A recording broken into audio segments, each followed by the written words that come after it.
Chances are you've taken one of those personality tests at some point, but we're about to go way beyond just figuring out your 4 letters. We're going to follow the data and see what it actually suggests about the biggest parts of your life, your success, your income, and yeah, even your happiness.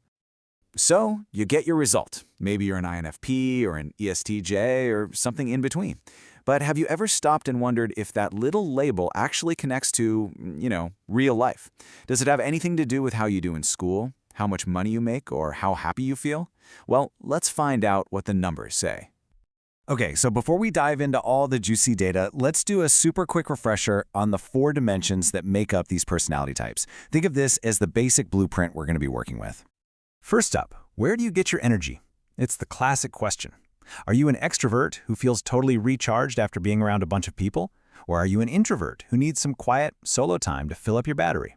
It's all about where your energy comes from. Next, how do you process the world around you?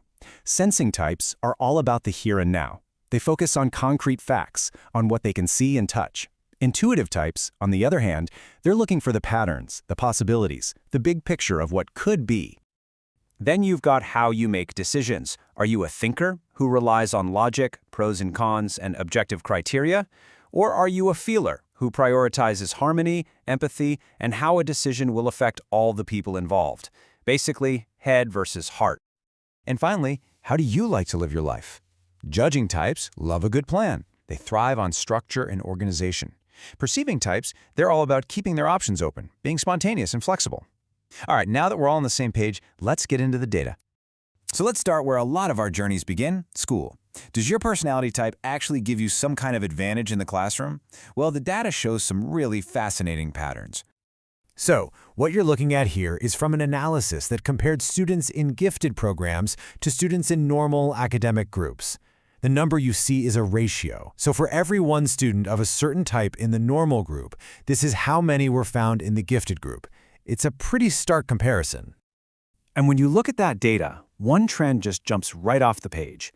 The biggest gap, by far, is between intuitive and sensing types.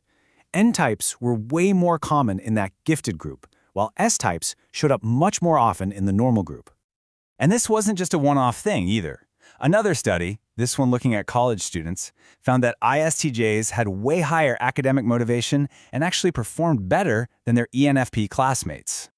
Okay, so school's out. What happens when we graduate and head out into the professional world? Let's follow the money and the power, because this is where the links between personality and success get even clearer. Let's just start with a number that's pretty hard to ignore. According to a huge survey, that's the average amount more per year that extroverts make compared to introverts. That is a huge gap, and it suggests that being outgoing is literally rewarded in the workplace. And here's another one that'll make you think. This is the average yearly income advantage for thinkers, the folks who lead with logic, over their feeling counterparts. It really points to a trend where that objective, data-first mindset seems to correlate with a bigger paycheck. So when you start to put those traits together, a really clear picture emerges. The highest earning personality types, they are consistently the extroverted thinkers. We're talking about ENTJs and ESTJs. They pretty much dominate the top of the income charts. This brings us right to leadership, and it's probably no surprise that the highest earners are also often seen as natural leaders. Even Myers-Briggs Myers, one of the creators of this whole framework, pointed out that ENTJs just have this built-in talent for directing people. And this idea is backed up by broader research. A big study found that people with preferences for thinking and judging were way more common in leadership roles. It kind of suggests that our corporate structures are set up to favor and promote those specific traits. So we've covered school and we've covered money. But what about, the stuff going on inside?